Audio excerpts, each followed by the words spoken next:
At Arizona State University, we've made online education better, smarter, and more personalized so you can go further in your aspiring field. I decided to pursue medicine once I realized that ASU did have the online program for biological sciences. You're still required to learn the same curriculum. You're still being tested on the same content that anyone would be tested on in person. The comprehensiveness of the program prepared me so well for medical school.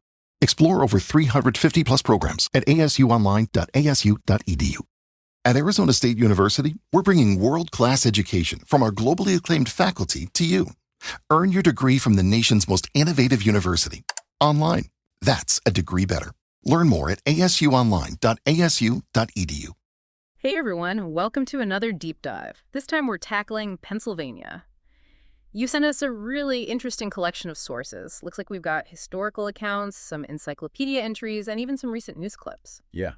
It seems like there's a lot of interest in how Pennsylvania's history shapes the state it is today. It definitely does. And it's not just about Philly cheesesteaks and the Liberty Bell, you know. We're talking about the birthplace of American democracy, a state that's been at the forefront of industry and innovation, and a place with a really unique cultural blend. You're right. It's a state that's often overlooked, but it's got a story that's as complex and compelling as any other. So let's start from the beginning.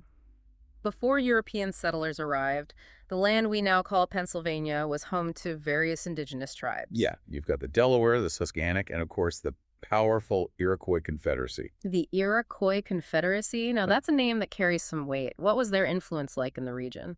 Well, their territory actually spanned a huge area beyond just Pennsylvania. And what's fascinating is their system of governance. It was really democratic for its time. They had this grand council where representatives from the different Iroquois nations would come together to make decisions. Wow, so they had a representative government way back then. That's pretty incredible. Yeah, it was. And it's quite different from the European monarchies that were dominant at the time. I'm seeing here that you've highlighted some stuff about their influence on early colonial governments. Is there a connection there? It's a thought-provoking idea, Right. for sure. I mean, I'm not saying William Penn directly copied their system, but it's interesting to consider how different cultures and forms of governance might have influenced each other. Okay, so let's shift gears a bit to William Penn's arrival in 1681. He comes over with this grand vision for a colony based on religious freedom and Quaker principles. Right. And that vision really attracted a diverse group of settlers. You had Quakers, of course. Right. But also Germans, Scots-Irish, and others who were seeking refuge from persecution in Europe. So from the very beginning, Pennsylvania had this kind of melting pot of cultures. Exactly. And that diversity has really shaped the state's character over the centuries. But Penn wasn't just dealing with these different European groups, right? He also had to navigate relationships with the indigenous tribes. Absolutely. Penn's vision of peaceful coexistence didn't always translate into reality. There were treaties and attempts at diplomacy, but ultimately the expansion of European settlements led to displacement and conflict. It seems like there's a tragic irony there. A colony founded on ideals of freedom and tolerance also contributed to the displacement of the people who are already here. It's a complex part of the story that's important to acknowledge. And it's a theme that continues to resonate today in the ongoing debates about land rights representation and the legacy of colonialism. All right, so we've got this melting pot of cultures and this complex relationship with the indigenous population. Now, one thing that really jumped out at me from your notes is Pennsylvania's role in the American Revolution. Yeah, it's pretty significant. Both Continental Congresses met in Philadelphia, and of course the Declaration of Independence was signed there in 1776. You even marked a passage in one of the historical accounts about how Philadelphia was teeming with activity during that time. Must have been a pretty wild scene. Oh, I bet. Delegates from all the colonies coming together, heated debates, the sense that history was being made. Philadelphia was at the epicenter of the revolution. It's like the birthplace of American democracy, right there in Independence Hall. And Pennsylvania was right in the thick of it all. It was one of the most active and influential colonies in the fight for independence. Right. And it wasn't just about signing documents. Pennsylvania also contributed troop supplies and even had a couple of major battles fought within its borders. Exactly. The Battle of Brandywine, just outside Philadelphia, was a turning point in the war, even though it was a loss for the Americans. And then there's Valley Forge, where Washington and his troops endured that brutal winter. Those stories are etched into Pennsylvania's landscape. Okay, so we've got this colony founded on these big ideals, wrestling with the challenges of colonialism, and then playing this pivotal role in the birth of a nation. That's a lot to pack into just a few decades. And it really sets the stage for what Pennsylvania becomes in the centuries that follow. I'm seeing you've got some articles about Pennsylvania's economic development. Do you want to dive into that next? Absolutely. I'm particularly interested in how Pennsylvania transitioned from an agricultural economy to becoming this industrial powerhouse and then to the more diverse economy we see today. Well, that evolution really mirrors the changes that swept across America during the 19th and 20th centuries. And Pennsylvania's rich natural resources played a huge role in its growth. We're talking coal, timber, iron ore, and fertile farmland. Right, exactly. And you also highlighted a section about the importance of Pennsylvania's river systems. Yeah, they were essential for transportation and trade, right? Yeah. Connecting Pennsylvania to the rest of the colonies and later to the growing nation. Absolutely. So you've got the natural resources and this transportation network. What were some of the key industries that emerged? Well, I know agriculture was huge. Pennsylvania was like a breadbasket for the nation, producing wheat, corn, and all sorts of other crops. But then things started to change pretty rapidly in the early 19th century. That's when the Industrial Revolution really kicks in. With innovations like the steam engine and the railroad transforming transportation and manufacturing. Exactly. And Pennsylvania was really well positioned to take advantage of these new technologies. I'm guessing coal played a pretty big part in that. Absolutely. Pennsylvania had huge deposits of anthracite coal, which was highly prized for its energy content. It fueled the factories, the railroads, even people's homes. So this is where we see the rise of cities like Philadelphia and Pittsburgh. Exactly. They became centers of industry and commerce. Philadelphia, with its port and its legacy, as the nation's first capital, continued to grow as a financial and cultural hub. And Pittsburgh, with all that coal nearby, became a steel-making giant. It earned the nickname Steel City for a reason.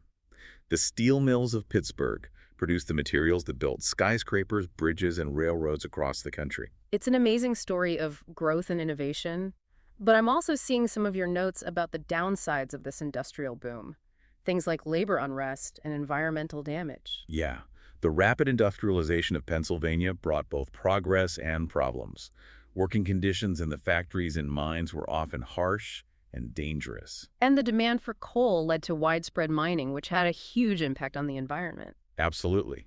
Deforestation, pollution, and mining accidents were all part of the story. It's a reminder that economic progress often comes at a price. So we've got this incredible transformation from an agricultural society to this industrial powerhouse, but it's a really complex story with both positive and negative consequences. And that complexity continues to shape Pennsylvania today. We'll talk more about that in the next part of our deep dive. Picking up where we left off Pennsylvania's journey from pre-colonial times to industrial powerhouse is pretty fascinating. But now let's look at the cultural side of things. Yeah, Pennsylvania is so diverse. It's got these vibrant cities, and then you have these rural communities with strong traditions. Exactly. And one of the things that really stood out to me from your research was the Amish community and their way of life. It's definitely intriguing. You know, in a state that's been at the forefront of so much change, to have this group that hold on to traditions so strongly. Yeah, it's like they're living in a different world almost, intentionally choosing to limit technology and maintain these centuries-old practices.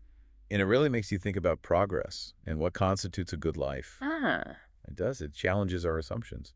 You highlighted some stuff about their approach to healthcare. That seems particularly interesting. Yeah. They tend to rely on traditional remedies in their community for healthcare, but they're not completely opposed to modern medicine. It's like this balancing act, preserving their way of life, but also addressing their practical needs. It must be tricky to navigate between those two worlds. It is. But from what I've read, they've found ways to make it work. And it speaks to their resilience as a community. Right. Speaking of distinct cultural traditions, we can't forget about the Pennsylvania Dutch. Oh, absolutely. They're another group that adds to Pennsylvania's unique character. I was especially drawn to the images of their folk art, the hex signs on the barns. Oh, yeah. They're so iconic, those colorful designs. They're more than just decorations, though. They have deep roots in folklore. Good luck, ward off evil spirits. Wow, so they're like talismans almost, protecting the farm and the family. You could say that. And the colors and designs. Each one has a specific meaning. I'm curious, though, is the younger generation still carrying on these traditions? From what I've gathered, there's definitely a conscious effort to preserve the Pennsylvania Dutch heritage. You see younger artists incorporating traditional motifs into their work, but with a modern twist. It suggests that the culture is still alive and evolving. That's great to hear. And of course, we can't talk about the Pennsylvania Dutch without mentioning the food. You're right. Their cuisine is amazing. Those Pennsylvania Dutch pretzels, the shuffly pie, the whoopie pies. Come on, they had to get creative with ingredients. Yeah, they were resourceful. Using what they had to create these delicious dishes. It's comfort food at its best. It really is. Okay, but let's move from the countryside for a bit and head into the cities. We've touched on Philadelphia's historical significance, but it's so much more than just a place where the founding fathers hung out. Right, exactly. It's a thriving modern city. I remember you saying you're a bit of an art enthusiast. What's the art scene like in Philly? It's fantastic. You've got world-class museums like the Philadelphia Museum of Art and then all these smaller independent galleries. It's a really dynamic mix. You get the sense that the city is embracing both its heritage and its future. And what about Pittsburgh? It seems like you're particularly fascinated by its transformation from steel town to tech hub. It is a remarkable story. The decline of the steel industry could have devastated Pittsburgh, but they reinvented themselves. It's like a phoenix rising from the ashes. I love that analogy. And what role has technology played in that reinvention? It's been huge. Pittsburgh is now a leader in robotics healthcare technology. It's really become a center for innovation. And has that shift been reflected in its cultural scene, too? Yeah. You mentioned the Andy Warhol Museum. Having this iconic museum dedicated to pop art in a city that was once all about steel. It says a lot about Pittsburgh's evolution. Okay. So we've got these enduring cultural traditions like the Amish and the Pennsylvania Dutch, and then these modern dynamic cities. It's like a microcosm of the state as a whole. It really is. This interesting mix of tradition and innovation. And that mix is also reflected in Pennsylvania's political landscape. You flag some articles about recent demographic shifts and how they're impacting elections. Right. There's this influx of younger college-educated residents, particularly in areas like Center County. And it's changing the political calculus, making the state even more of a swing state in national elections. And it's not just about age, right? Yeah. It's also about shifting priorities. Like the environment, I saw you highlighted that. Yeah. Younger voters tend to be more concerned about climate change and sustainability. And that's putting pressure on policymakers to address those issues. It's forcing a conversation about how to balance economic development with environmental protection. Exactly. And Pennsylvania, with its history of both industry and natural beauty, is right at the center of that debate. Okay, so we've covered Pennsylvania's diverse cultures, its dynamic cities, and even how demographic shifts are influencing its politics. What's next? Well, we've seen how Pennsylvania's past has shaped its present. But what about its future? It seems like the state is at a crossroads, trying to figure out its role in a rapidly changing world. I like that. Let's dive into that. Okay, so we've established Pennsylvania is at a crossroads. What exactly did you mean by that? Well, Pennsylvania has always been kind of a microcosm of America, but right now it feels like the state is facing some big questions. Questions that the whole country is dealing with. Give me an example. What kind of questions? Well, like how do we balance economic growth with protecting the environment? How do we bridge the divide between urban and rural communities? And how do we prepare for a future that's going to be shaped by technology and globalization? Yeah, those are definitely big questions. And it seems like Pennsylvania's history and demographics make those questions even more complicated. Right. It's like all those threads we've been talking about, the history, the culture, the economy, they're all kind of converging at this moment. Yeah. And it feels like Pennsylvania is at a turning point. So the decisions that Pennsylvanians make over the next few years are going to have a ripple effect beyond just the state. Potentially, yeah. I mean, Pennsylvania has always been a bellwether state in elections. And the issues that are being debated there are often the same issues that are playing out across the country. You've got a lot of notes on the role of technology in Pennsylvania's future. Do you see technology as a potential solution to some of these challenges?